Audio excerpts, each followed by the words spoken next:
We know that accountants, doctors, lawyers think differently to the typical salesperson.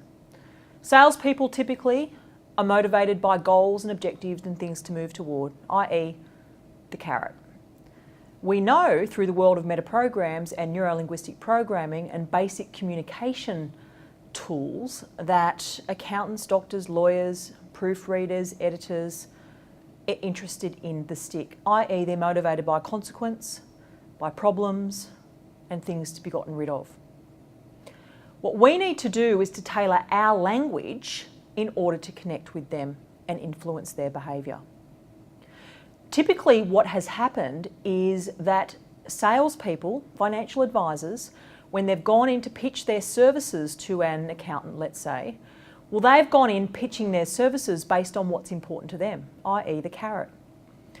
And then we've wondered why many of these financial advisors have not had a great deal of luck in aligning themselves to some of these centres of influence. And ultimately that's because there's a mismatch in terms of our communication style.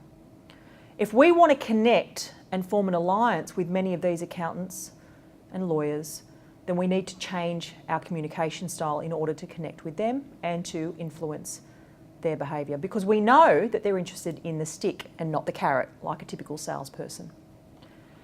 This risk insurance declaration form is something that we can provide to the accountant, let's say, that would allow them to position the whole referral off to you, whereby they position in advance that they want to help the client protect all of their financial security, their independence. Now the client will sign this declaration form in the event that they choose to go and see someone like yourself, they choose to seek financial advice, or they choose to self-insure. This risk declaration form is consequence. This is what we provide to the widow when she turns up on the doorstep wanting to know why she was never told about the importance of financial advice. This is about protecting the centre of influence against a possible litigation.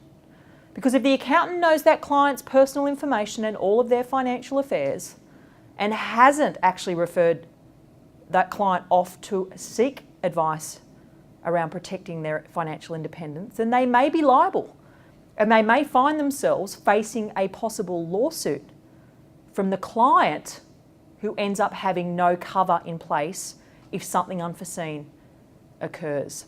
This is a great strategy to be talking to your centres of influence about.